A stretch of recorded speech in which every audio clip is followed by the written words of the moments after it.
it's indeed a pleasure to be here speaking about the careers or the career or the nature of work and how we are preparing, especially the young generation in our country and on the continent, to earn a living as well as to the kind of technologies, how they live their lives, the kind of technologies they will have access to, because that's part and parcel.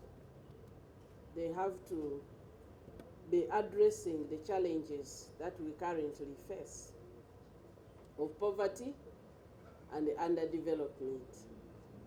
Now, ladies and gentlemen, this particular Career Guidance Day is coming up amidst a lot of change which has happened all over the world. It is coming up in the face of a lot of technological changes which have happened, especially over the past 2 years. It's like everything has been thrown upside down. But it's also coming up amid these physical changes. You know that the Middle East has been increasingly a provider of employment to Ugandans and Africans. And now we can't tell how things will go. So we need to rethink, especially in the government, how do we create an ecosystem which provides our young people jobs here in safer places. So this year's Career Guidance Day, which is meant to empower the young people to understand, because knowledge is the beginning. When you know, then we begin the discussions from there. And the reason I am here is multifold, but mainly because the youth have decided that since I hate science and technology, I must provide them answers. I must provide them answers. So the theme for this year's day, which is taking place on Friday 20th, the Friday of this week at Kololo. The theme is the future of work, surviving the AI era. Mr. Twatwa, you came to me after shaping your theme, but it is not surviving because, to the best of my knowledge, from the first industrial revolution, when a technological revolution comes, you don't just survive it. You must prosper in it. Because industrial revolutions are unapologetic. For them, they come. Industrial revolutions will come whether you are ready or not. They just come like a tsunami. They don't apologize. And so, riding on the wave, you've seen surfers on the ocean. For them, when the wave comes, it is supposed to sweep them away. Instead, they ride it and they create fun for themselves and they thrive. So we will be discussing the disruption, the massive disruption which has come to the workplace, whether we like it or not. Artificial intelligence and the associated Industry 4.0 or Fourth Industrial Revolution technologies are disrupting work. And it does not matter whether you are an uneducated person in the village or you are a very highly educated person as a professor, or you are a minister. Artificial intelligence and of course, artificial intelligence seems to now have crowded out all the other fourth industrial revolution technologies. It is changing, not even changing, it is rendering a lot of careers obsolete. A lot of work that people are aspiring to do is obsolete now. Here in Uganda, we can pretend for a while because we need to place some people that things have not changed. So you still have jobs which should have been abolished long time ago. But those jobs are not going to give us the value that we need to survive as a nation, as a people in the current era. They are not going to give us. And again, I say, when an industrial revolution comes, it comes and what you have known will never come back. The first industrial revolution was the discovery and deployment of the steam engine and the associated things that it could drive. At that time, mostly motion was animal energy, horses and cows. And you can imagine people who owned huge farms of horses and big business, which was to drive carriages. They panicked. But the steam engine ruled the world up to around 1840, when the second industrial revolution kicked in. And the second industrial revolution kicked out the steam engine. When the trains started during the first industrial revolution, you could see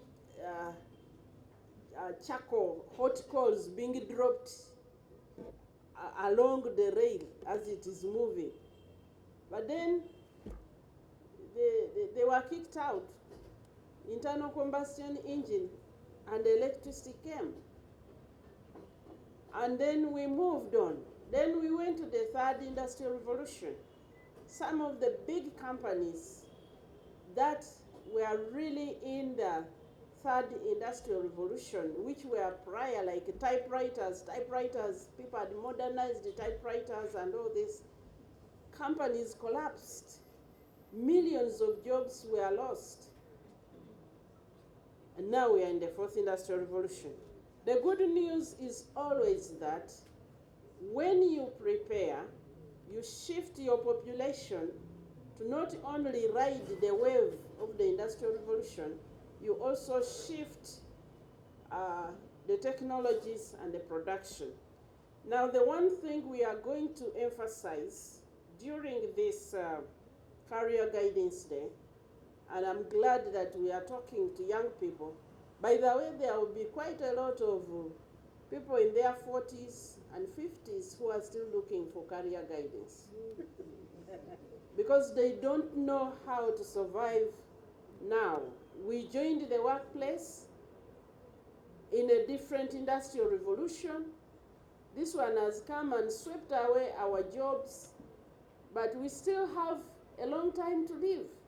So not only young people, but I also encourage those of you who are refusing to admit that your profession is over. Please come and seek guidance. Some of us are hanging on really.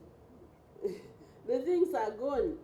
The things are gone. We needed to move. For example, and this is, by the way, not going to affect only scientists. It's going to affect every profession. Media people. AI is changing everything that you have known.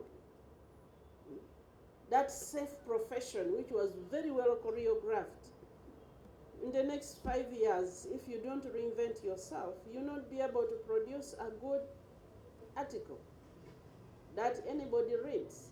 So all of us, this is our day that we should come for. And an industrial revolution is not just about use. It's the huge spectrum. As I lead science, I have packaged the professions which are associated into 6 different categories. The scientists who create knowledge for science. Many of us did science in the old times. Now we need the cutting edge of that science. Then there are technology developers who convert science knowledge into packages of technologies which solves challenges. There are the innovators who package technologies to solve problems. The technology is there, there is a solar panel there, but how do you make it create jobs? How do you make it solve man's problems? Now, as I move from my left, because I start with science on my left hand, and I move to economy on my right hand. From innovation, the next place is manufacturing. Please, we will be discussing what do you need to prepare in that segment. Millions and millions of people are going to be needed in manufacturing, and we do not have enough people in that segment. They range from engineers, innovators, to managers, and all sorts of things that many of us are not aware they exist. And so when you're training, you're not learning, you're not picking those skills. In fact, right now, that's one of my biggest problems. We can't find people with the relevant skills, yet we have educated people. So sometimes you even have to import people, and yet your own children here don't have the jobs. From there, we have to commercialize. Entrepreneurship is one of the most scarce skills in Uganda, Minister of Education. Whatever we are doing, we need to look again at it. The book Entrepreneurship we are teaching is not helping the street entrepreneurship, which needs to be done. Actually, entrepreneurship is one of the most scarce skills right now among the young people. To take an idea and build around it, conceptualize around it, and take it through to grow. So please, whatever profession, whatever course you have learned, we will be discussing some of these things. So we need to commercialize. We need to build big businesses. What we have here are very many small, informal, waiting to die businesses. They are just waiting to die. How do we build these enduring businesses that the rest of the world is known for? You have a company which has been there for 200 years. For us, they can hardly survive a generation. They can't survive to the children. The parent works very hard, has the entrepreneurial skill, but the next generation, they are in court, they are selling. So that entrepreneurship, which builds generational enterprises. Please don't think that for you, you know, I'm already an engineer, I have my small job, so I don't want to come for the career guidance. I want to see all of us there, including people who are retiring. There are people who have retired. Really, our life expectancy is now very long. When you retire at 60, you still have 30 years to live. You still have our work in you. And now that you have accumulated all this experience, come and see what new opportunities are there. So on this day, we are giving you a press release.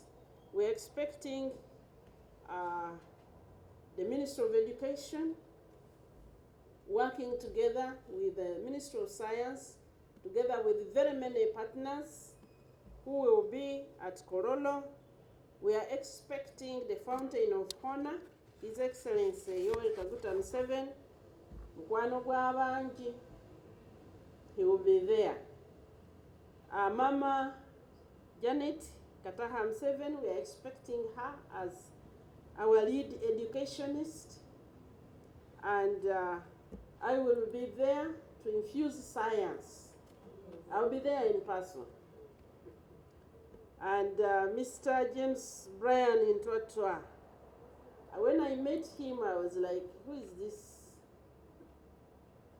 person carrying audacity on his chest all the time? So we will be having a lot of interaction. Those of you young people who are questioning, you just finished senior 6, what should you do? Actually, that's the right time for us to have our conversation. And there is enough for all of us. We will be interacting. I encourage all of us to show up and hold very lively discussions. Apart from the speeches on the platform, there are going to be centers where we'll be discussing different things. And don't miss, even if you did not study traditionally what is known as science, come and I show you how you can benefit from science. Because science is like a mother. You produce for everybody. And if you are not preparing yourself, we will reach with our vehicles there, and then we don't have people who know how to speak for them. We don't have people who know how to sell them. We don't have people who can keep for us the AI-related accounting. My friends, those of us in advanced careers, let us also get onto this wave. With that, I wish all of us once again to welcome every Ugandan who can make it to Kololo that day. Please come and let us have. There are some organizations also, you are involved in this but you haven't had yet. Please get on board so that we can begin to cultivate a very vibrant environment for work in our country, for God and my country. Thank you very much.